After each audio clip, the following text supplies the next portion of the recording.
Chers Français et chères Françaises, mes chers compatriotes de Corse et des Outre-mer, mes chers amis et collègues souverainistes, j'ai écouté lundi la longue interview de François Bayrou sur LCI. Malgré les questions extrêmement précises du journaliste Darius Rochebain, Monsieur Bayrou a pratiqué pendant 1 heure et demie l'art de l'esquive et l'art de l'ambiguïté dont il est devenu maître et expert depuis 50 ans de mandat électif, sur la dette publique, sur l'immigration, sur la crise de l'école, sur l'euthanasie, sur les charges qui pèsent sur les entreprises, sur l'impôt confiscatoire, sur la masse abyssale des fonctionnaires dont il fait partie. Monsieur Bayrou n'a donné aucune réponse précise. Il s'est contenté de partager des constats, d'assumer ce centrisme mou qu'il revendique fièrement, ne se voulant ni de droite ni de gauche, ni pour l'immigration, ni contre l'immigration, ni pour la dette publique, ni contre la dette publique. Son en même temps est parfaitement insupportable. Il n'a ni cap, ni programme, ni boussole, ni doctrine. Son seul but est de durer à Matignon. Monsieur Bayrou a certes dénoncé la submersion migratoire qui ne peut être niée avec 500 000 entrées légales par an en France chaque année, donc depuis 2017, dont 90% sont arabo-africains. Mais que fait-il concrètement pour stopper cette submersion migratoire que les Français refusent en bloc? Strictement rien, absolument rien. Il suffit de prendre à Paris le RER B ou le RER D aux heures de pointe pour constater que dans certains wagons, 150 nationalités se côtoient, dont pas une ne parle français. Il suffit aussi de visiter certaines écoles publiques à Marseille ou à Saint-Denis pour vérifier que tous les écoliers sont arabo-africains.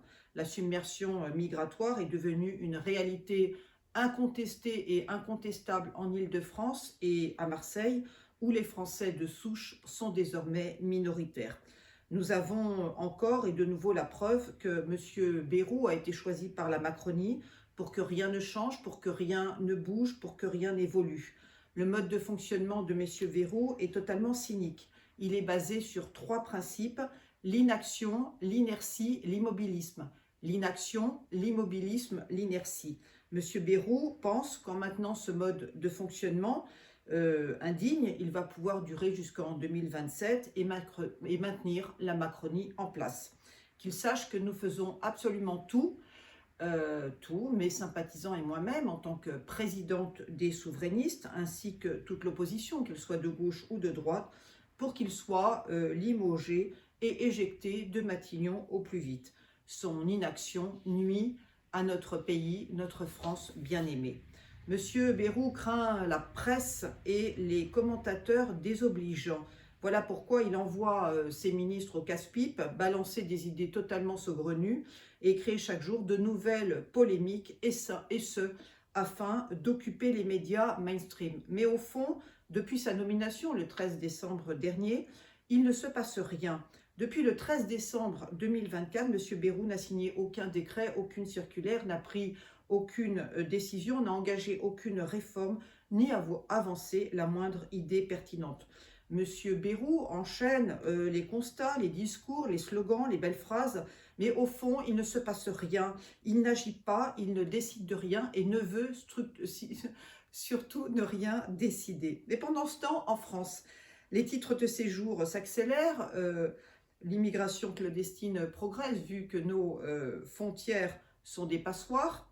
Les 130 000 OQTF se maintiennent sur le territoire français alors que l'on sait que 100% de ces 130 000 OQTF sont clandestins. Monsieur Bayrou a dit dans un aveu d'impuissance qui ne l'honore pas qu'il n'arrivait pas à les expulser. Les faillites et les liquidations d'entreprises s'enchaînent, la consommation est atone, le chômage s'accroît, la fraude sociale est massive, le narcotrafic engraine nos villes et nos banlieues, puisque les plus gros consommateurs et acheteurs de drogue se trouvent, il faut le rappeler, à Paris. Et surtout au sein même de nos élites dirigeantes, dont la plupart sont totalement corrompues, décadentes et cooptées. Il y a quelques jours, Elias est décédé. Ce jeune adolescent de 14 ans, de confession juive, a été tué par 2 jeunes maghrébins dans le 14e arrondissement de Paris, qui voulait lui voler son portable. Il s'agit d'un crime ostensiblement raciste. Je rappelle que le vol de portable s'accroît depuis que les porteurs ont mis en ligne sur leur portable leur carte bleue. Cette pratique doit être stoppée. Quant aux réseaux sociaux, ils doivent être interdits aux mineurs, oui, à toute personne âgée de moins de 18 ans, tant ils drainent de la violence et de la pornographie. L'inaction gouvernementale de M. Bayrou doit cesser. La motion de censure doit être votée par les 500 députés de la nation française. M. Bayrou doit s'en retourner à Pau, la belle ville dont il est maire depuis 2014. Sa défense du cumul des mandats et du cumul des indemnités est une honte absolue. En ce qui me concerne, en tant que présidente des souverainistes, je considère que l'on doit être maire à 100% de son temps et parlementaire à 100% de son temps. Je suis totalement opposée au cumul des mandats et au cumul des indemnités. Je suis aussi opposée au cumul d'une activité professionnelle lucrative et d'un mandat exécutif. Quant à la délinquance des mineurs, je rappelle que les 170 000 mineurs délinquants qui commettent en France vol, viol et assassinat sont tous arabo-africains, malheureusement, et 100% d'entre eux sont islamistes. Cette délinquance des mineurs doit être bien sûr régulée. Les statistiques ethniques doivent être enfin légalisées en France. Les déchéances de la nationalité française doivent s'accroître, en particulier pour les délinquants et les criminels. L'immigration arabo-africaine, la plus criminogène de France, doit être stoppée urgemment. Quant au budget préparé par M. Bayrou, il est une honte absolue. Ce budget kleptocrate augmente les dépenses publiques et augmente les prélèvements obligatoires.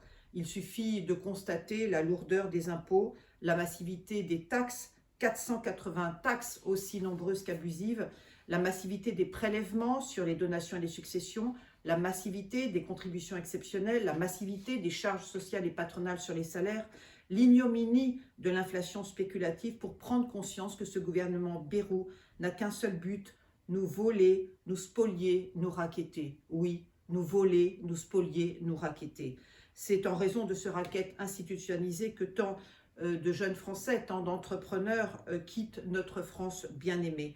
Même s'ils aiment profondément la France, même s'ils sont de grands patriotes, ils ne supportent plus l'inertie gouvernementale de M. Bayrou, cette bureaucratie tentaculaire, ce racket institutionnalisé, le délabrement de nos services publics, la submersion migratoire, en particulier arabo-africaine, le mépris de ce gouvernement Bayrou pour la réussite et les entreprises privées. Que connaît M. Bayrou au secteur de l'entreprise et en particulier de l'entreprise privée?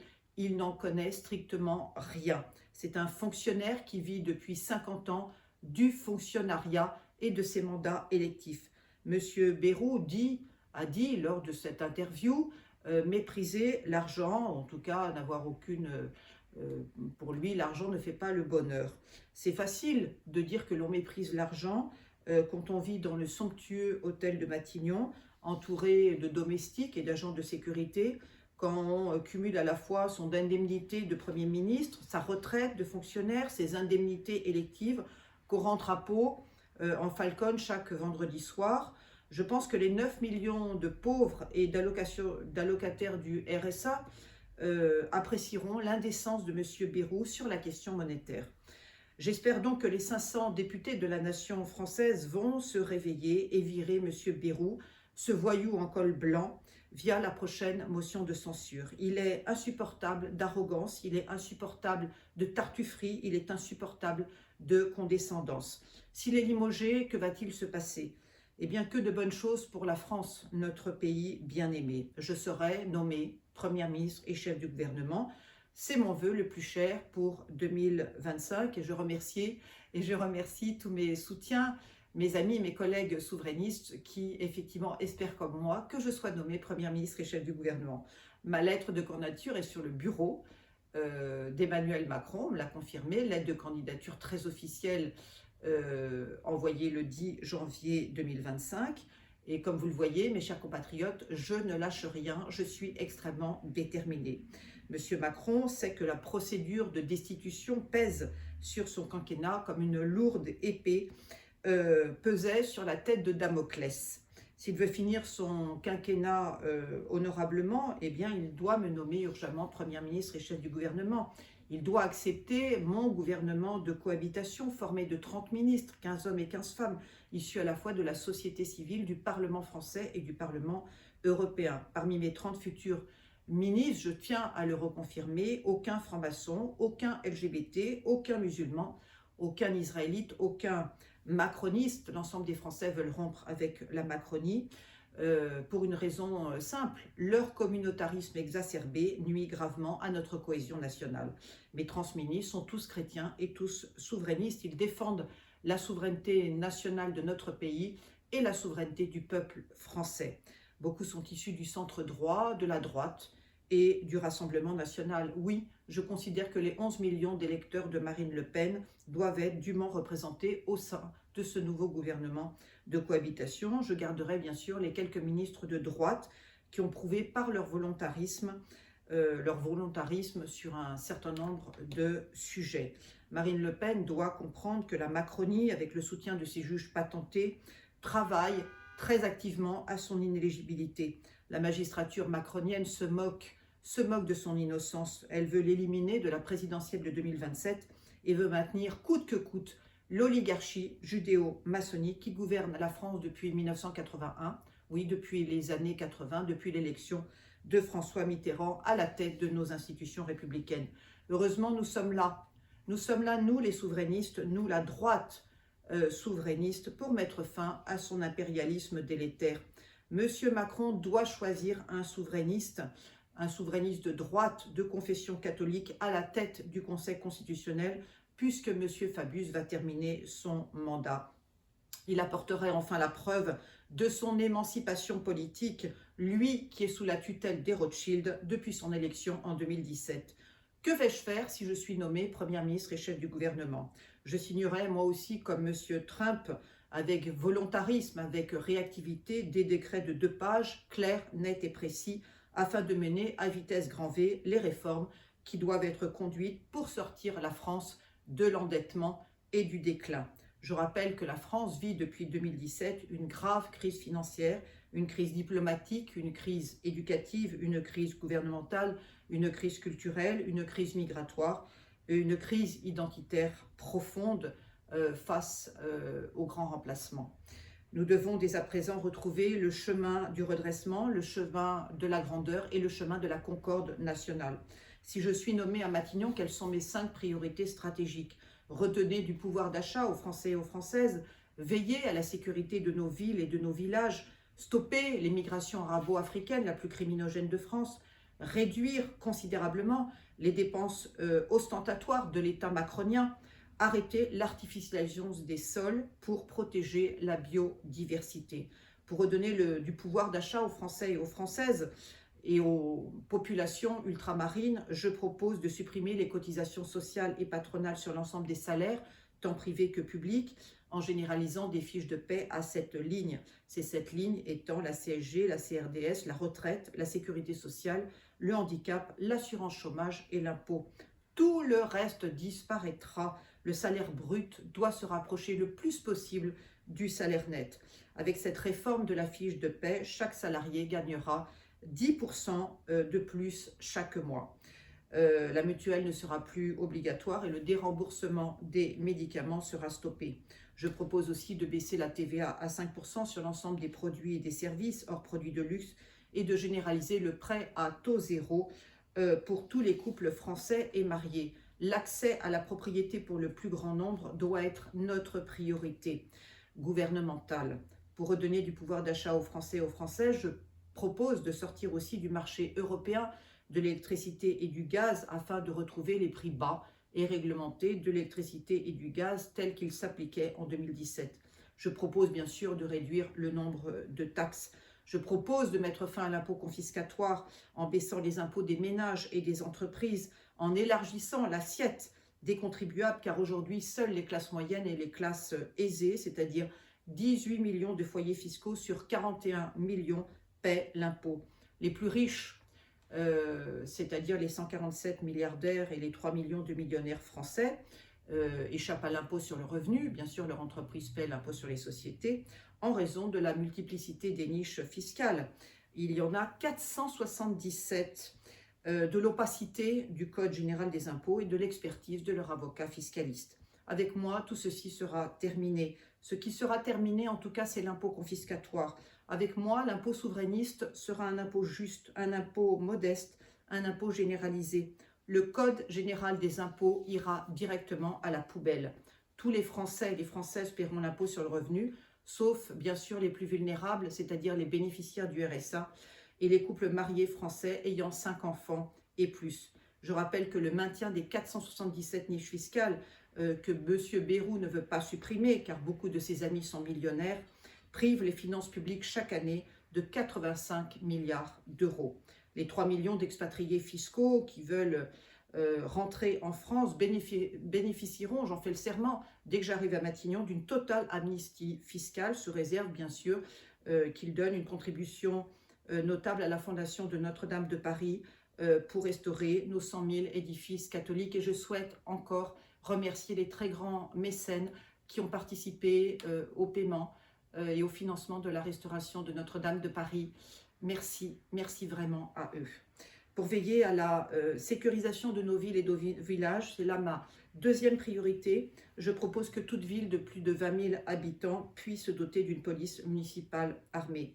Je propose que les 130 000 OQTF et les 900 000 clandestins, dont 500 000 sont parfaitement identifiés puisque inscrits à l'AME, à l'aide médicale d'État, qui leur permet de bénéficier de la totale gratuité des soins médicaux alors qu'ils n'ont jamais cotisé 1 euro à la sécurité sociale.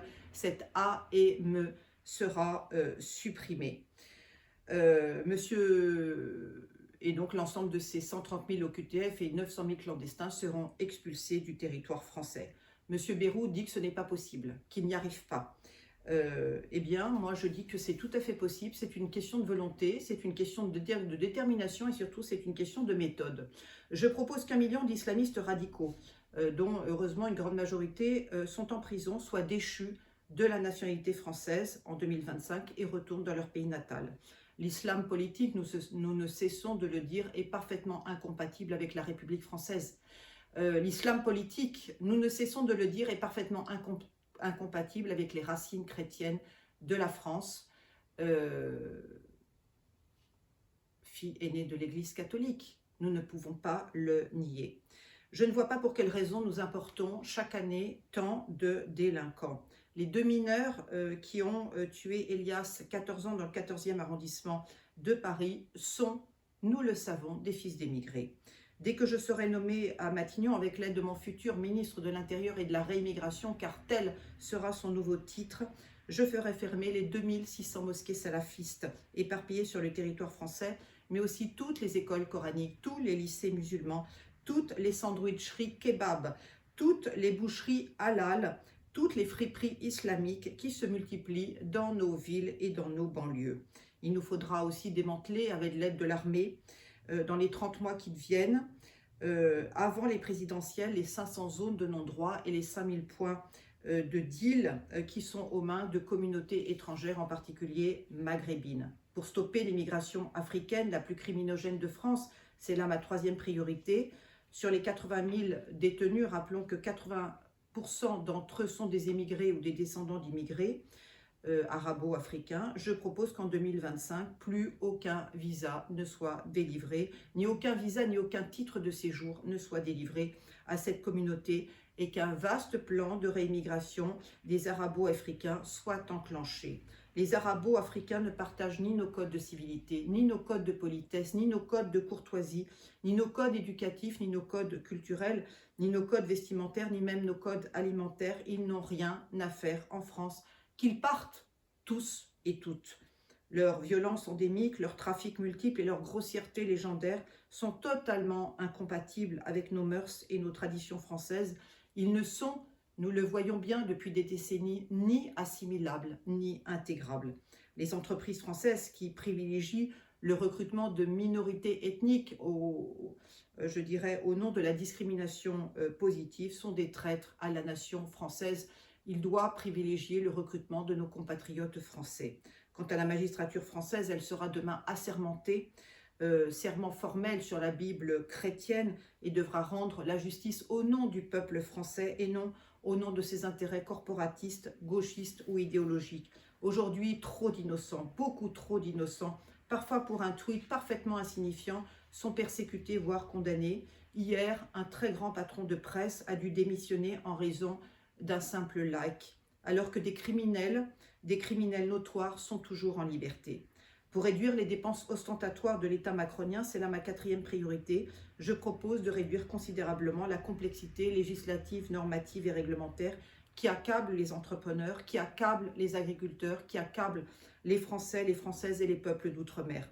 La France vit sous une chape de plomb de 77 codes juridiques, de 12 000 lois et de 400 000 normes, sans compter la folie bureaucratique bruxelloise qui nuit à la compétitivité française. Comment voulez-vous que l'on s'en sorte avec cette chape de plomb sur nos têtes?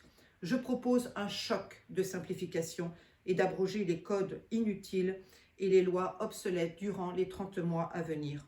Je propose de remplacer les 150 000 fonctionnaires partant à la retraite chaque année par des mobilités internes ou par des contractuels de droit privé, hormis bien sûr pour les fonctions régaliennes. Il y a actuellement en 2024 en France 6 millions de fonctionnaires et je crois 3 millions de fonctionnaires retraités, dont fait partie d'ailleurs M. Bayrou. Et je dirais que cette massivité explique notre déficit public. Monsieur Bernard-Henri Lévy a déclaré que Madame Rima Hassan ne méritait pas d'être députée européenne car elle est syrienne et islamiste pro-Hamas. Il est vrai qu'elle n'est ni française ni européenne et qu'elle n'a strictement rien à faire au Parlement européen. Mais je crois qu'il faut aller plus loin. Aucun binational ne devrait être parlementaire, ministre ou élu local. Aucun binational ne devrait pouvoir accéder au concours de la fonction publique, qu'elle soit étatique, hospitalière ou territoriale. Aucun binational ne devrait pouvoir présider un syndicat ou un parti politique. À l'approche des élections municipales de 2026, nous devons absolument empêcher les binationaux, ils sont nombreux, de diriger nos mairies. La 5e colonne islamiste, il faut le répéter, est toujours en embuscade à l'approche des élections. Le droit du sol, qui constitue un appel d'air à l'immigration légale et illégale, doit être aussi urgemment supprimé, pas seulement à Mayotte, pas seulement en Guyane, mais aussi en métropole, sur notre hexagone. Et les naturalisations abusives doivent être immédiatement stoppées. Il en va de notre survie démographique, il en va de notre survie identitaire, il en va de notre survie civilisationnelle. Nous ne pouvons accepter que les élites immigrationnistes qui nous gouvernent œuvrent au grand remplacement afin de créer une nouvelle France, une France métissée, une France africanisée, une France arabisée. Nous le voyons bien à travers toutes les publicités multi-ethniques qui se multiplient en France. Je propose d'abroger les accords franco-algériens de 1968, de stopper les transferts financiers vers l'Ukraine et de supprimer l'aide publique au développement, soit une économie de 15 milliards d'euros par an. Je propose de supprimer en 2025 les subventions clientélistes aux associations loi 1901 qui doivent vivre des dons de leurs donateurs. Je propose de supprimer 50% des 1300 agences publiques et des 390 comités Théodule, soit une économie de 40 milliards d'euros par an. Je propose une clarification des compétences et des financements de chaque strate territoriale. Elles sont beaucoup trop nombreuses aujourd'hui et beaucoup trop coûteuses. Je suis favorable, comme tous les souverainistes que j'ai la joie et l'honneur de présider, au maintien de 3 strates, communes, départements, régions. Tout le reste, métropole, intercommunalité, EPCI, cantons, syndicats communaux, qui s'est développé de manière totalement anarchique et surtout extrêmement coûteuse ces dernières années sous la pression de l'énarchie. État dans l'État me semble totalement superfétatoire. Je défends, comme tous les souverainistes, la libre administration des collectivités territoriales et milite pour une modification du statut de l'élu local qui doit pouvoir gérer sa commune comme un véritable chef d'entreprise sous le contrôle du préfet et du comptable public. La taxe foncière hors Paris doit être égale sur tout le territoire et extrêmement modeste. Elle a augmenté un peu partout de manière abusive, comme tous les prix, en particulier à Paris, j'y vis, sans aucune justification. La taxe d'habitation, qui doit aussi rester modeste, doit être à nouveau légalisée car elle doit constituer le revenu unique des communes françaises. Elle rapportera 24 milliards d'euros par an aux 35 000 communes et constituera leur unique revenu. Le comité des finances locales veillera bien sûr à accorder des aides supplémentaires exceptionnelles aux communes pour des besoins d'investissement. Mais les autres strates ne seront plus financées par l'État si je suis nommée à Matignon en tant que Première ministre et chef du gouvernement. La réduction du millefeuille territorial qu'aucun chef de parti politique n'a osé remettre en cause à part moi, c'est une économie de 80 milliards d'euros par an pour les finances publiques. Sur le plan environnemental, c'est là ma 5e priorité. Je rappelle que je suis, comme tous les souverainistes, une écologiste de droite et que je suis totalement opposée à l'écologie punitive. La France doit sortir absolument de l'OMS, de l'Organisation mondiale de la santé, du Green Deal et du plan climat européen qui mettent en péril gravement notre industrie automobile thermique. La décarbonation industrielle est une vaste fumisterie. La France ne peut pas se passer ni de gaz ni de pétrole. En tant qu'écologiste de droite et souverainiste, je ferai interdire les éoliennes en France. Je ferai démanteler les 9000 éoliennes qui enlaidissent nos paysages et nos rivages et je stopperai l'artificialisation des sols. Il y a en France, je tiens à le rappeler, aucune crise du logement puisqu'il y a en France 1 million de logements vides, 1 million de bureaux vides, 1 million de commerces vides. Ces logements vides doivent être vendus ou loués. Les bureaux et les commerces vides doivent être transformés en appartements ou en cabinets médicaux puisqu'ils sont situés en rez-de-chaussée d'immeubles, parfois somptueux comme à Paris. Dès mon arrivée à Matignon, j'abrogerai la loi SRU d'obédience communiste qui est à l'origine des ghettos islamiques et de la multiplication des tours HLM dont nombreuses malheureusement sont gangrénées par le trafic de drogue. Depuis les années 70, c'est là le début de l'émigration massive en France. Avant ces années 70, nous n'avions quasiment aucune émigration, à part une émigration européenne et catholique. Nous avons construit des millions d'HLM pour héberger des millions d'émigrés arabo-africains. Ceci doit absolument s'arrêter. Les assassins d'Elias vivaient dans des logements sociaux au cœur de Paris. Cette politique immobilière irresponsable est à l'origine de la montée de la délinquance à Paris. Nous le voyons toutes et tous. Depuis 2017, 280 000 hectares d'espaces naturels, agricoles et forestiers ont été sacrifiés et ont été vendus par des particuliers à des communes ou à des entreprises pour être urbanisés. Ceci est un pur scandale. 24 000 hectares sont consommés chaque année en France au profit de l'urbanisation. Ceci doit s'arrêter. La loi climat et résilience votée en catimini durant l'été 20, comme beaucoup d'ailleurs de lois macroniennes, elles sont votées en catimini pendant les vacances quand personne n'est là et quand le Parlement est à quasiment vide. Donc cette loi climat et résilience n'a pas du tout arrêté cette urbanisation rampante. Dès mon arrivée à Matignon, j'abrogerai cette loi scélérate et stupide car les logements vacants sont toujours plus nombreux. 1 million de logements vacants en 2024 et les constructions nouvelles, souvent extrêmement laides, eh bien, accueillent surtout des étrangers et des immigrés. Je milite, comme tous les souverainistes, pour un moratoire donc sur les constructions nouvelles et surtout pour la construction de logements sociaux. Il y en a déjà des millions en France au profit de la rénovation du bâti ancien, pour le déblocage du marché locatif privé et pour l'accès facilité à la propriété privée à travers la généralisation du prêt à taux zéro, en particulier pour les couples mariés et français et pour l'ensemble des familles françaises. La prime Rénov', qui a été l'objet de multiples fraudes, sera abolie, mais je tiens à rassurer l'ensemble des propriétaires. Tous les travaux de rénovation concernant la propriété ou la copropriété pourront être défiscalisés. Vous le voyez, mes très chers compatriotes, pas besoin d'une loi supplémentaire pour agir. Uniquement de la volonté, uniquement de la détermination, uniquement de l'ambition au service de la France, au service des Français et des Françaises, au service de nos chers compatriotes de Corse et des Outre-mer que je salue. En ce qui concerne l'Union européenne, je propose de diviser par 3 la contribution de la France à l'Union européenne, qui nous ruine, qui nous accable de normes et de réglementations imbéciles et qui ne respectent ni notre souveraineté nationale ni notre souveraineté populaire. Il est absolument scandaleux que Mme von der Leyen ait signé le 6 décembre dernier à Montevideo l'accord UE-Mercosur alors que le président Macron a dit non, alors que le gouvernement a dit non, alors que des milliers d'agriculteurs ont dit non, millions d'agriculteurs et d'agricultrices que je soutiens totalement.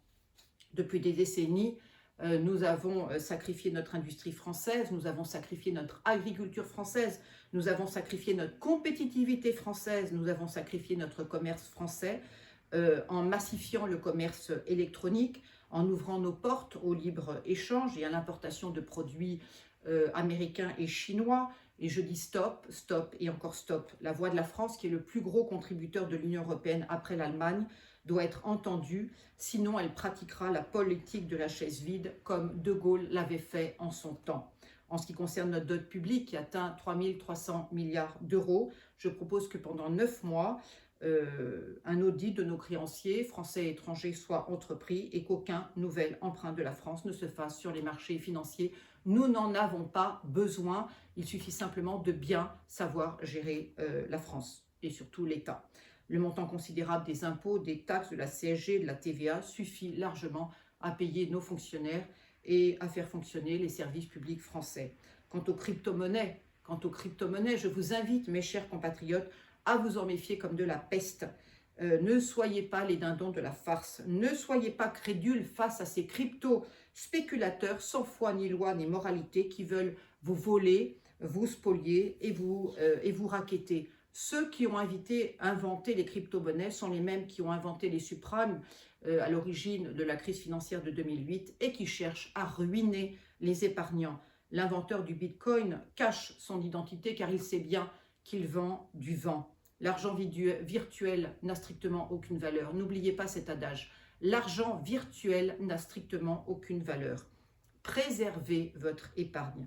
J'invite tous les Français et les Françaises qui détiennent des crypto-monnaies à les vendre immédiatement et à récupérer leurs mises et leurs deniers. Dès mon arrivée à Matignon, je ferai interdire les crypto-monnaies en France. La plupart des crypto-monnayeurs sont des spéculateurs, sont des escrocs et sont des mafieux. Je maintiendrai le livret A à 3%, voilà, pour préserver l'épargne modeste des Français et des Françaises. Mes chers compatriotes, il nous reste donc, au vu de ce programme, car bien sûr, vous le voyez, je souhaite, au travers de ces réformes, appliquer le programme des souverainistes, le meilleur pour la France, le meilleur pour les Français et les Françaises. Il nous reste donc à espérer que le président Macron veuille bien me nommer Premier ministre et chef du gouvernement en remplacement de M. Bayrou, dont les jours à Matignon sont comptés. S'il me nomme Premier ministre et chef du gouvernement, eh bien, je m'engage à ce que les 577 députés de la nation française finissent leur mandat en toute sérénité. Il n'y aura avec moi aucune dissolution. Je suis persuadée de pouvoir obtenir la majorité absolue des 289 députés en créant un arc souverainiste allant du centre droit jusqu'au Rassemblement national.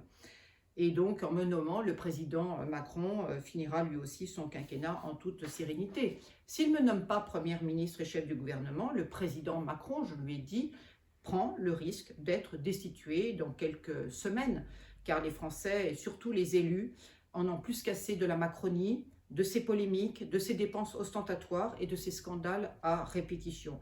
Plusieurs chefs de partis politiques ont commencé à collecter les 500 signatures en vue d'une élection présidentielle anticipée. C'est ce qui va arriver si M. Macron garde M. Bayrou auprès de lui. Mes chers compatriotes, vive la démocratie, vive le peuple souverain, vive la France libre, indépendante, souveraine et résolument chrétienne.